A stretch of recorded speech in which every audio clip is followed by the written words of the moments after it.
Heavy, there's vomit on his sweater already. Mom's spaghetti, he's nervous, but on the surface he looks calm and ready to drop bombs. But he keeps on forgetting what he wrote down. The whole crowd goes so loud, he opens his mouth, but the words won't come out. He's choking how? Everybody's joking now. The clock's run out, time's up. How the f he got an Oscar? Passed out in his red Mazda with his head in his pasta in the parking lot of Kmart Plaza across from the Red Lobster, looking like the Loch Ness Monster, dressed like a cross-dressed mobster. Talk is cheap, it costs less to gossip. I'd probably be a lot less hostile if you snots kept your snozzers out the air holes or get in all 7 holes. Mouth, yeah, both ears, and ha, yes, nostrils. At the Oz Fest with Nas, bumping dots effects and erect up dots and then drop 2 extra strength watts and Vicodin out my pocket. They cost less, I'm a hot mess because I tripped and got my head stuck in a wasp nest in the process. Awesome. Drunk as one sock, pulling my boxes up with boxing gloves, but I keep dropping my binoculars. Got 2 hydroxy cuts and 4 oxy stuck in my esophagus. These 3 lesbian little stockies thought I swallowed 2 hockey pucks. Started screaming, "Serves you right, you cocky." That's what you get for mocking us. Ain't as cool as you thought you was.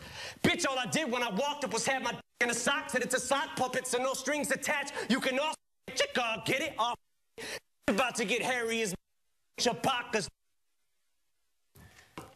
When I came out, I think maybe I gave people a voice, like, I don't know, maybe from the other side, like I represented the other side of the tracks. Like, here's this world, you know, that you may not know about. And the people who lived in that world and knew what I was talking about, I think I gave them a voice. I used to rap and I used to play around with it, and then I went to this club, and I wasn't a rapper at the time, but I kind of knew how to rhyme, and I went to a club called the Carolina West, and they had a rap contest, and Curtis Blow was the judge. And I went up and said the little rhymes I had in my head, you know, and I won. And the fact that a real rapper said I won, I went home that night like, well, maybe I could do this. The first time I grabbed the mic, like in front of actual people that mattered, you know what I'm saying? Like at a club, I got booed. I remember that. It was very traumatic for me. And I had actually, I think I had, at that point, like the 8 Mile thing was kind of, that's what I was taken from or whatever. So I just remember that being so traumatic. And I think I went home like, man, I quit. Right.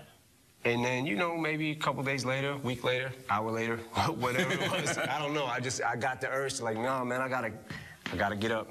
Gotta do it again. That's right, thank God.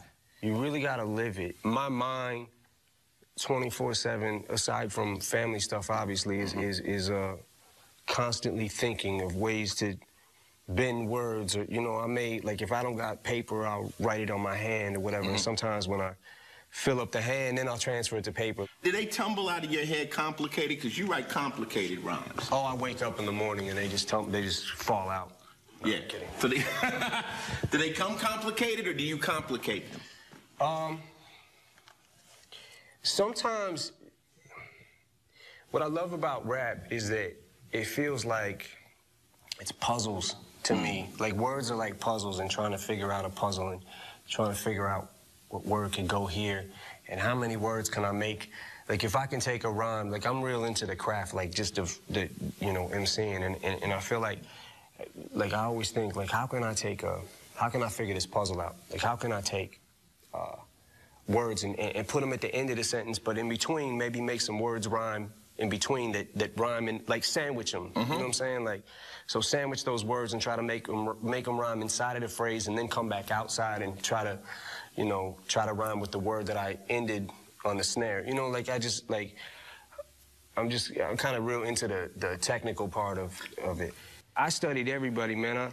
I studied you. I studied KRS. I studied Tretch, Naughty by Nature. Well, Tretch is difficult to rap like, because Tretch is like, his is really complicated, you know. I just heard a new record with Tretch. I can click, clack, pat, tat. Wait, what was he say? I can click, clack, snap, rap, pat, tat, tat, tat. Take that ass to the point you have to ask for your ass back. The Joker smoker, taunted by knowing if I was born in Shungli's temple, I would have turned out a shogun. That song, Yoke the Joker, when that came out, I swear to God, I was in my peak at rap, and what I mean is, like, when I realized this is what I want to do with my life. And Proof came over. He brought the tape. And my world ended. Like, I was like, oh my God, what the is this? Like, it literally, I didn't write a rap for the whole summer. Right, right. Didn't write a rap for the whole summer. Around with like, Tresh. Yo, that dude was, I mean, he's still incredible. Final thoughts on the art of rap, which you are one of the grandmasters at now. Final thoughts.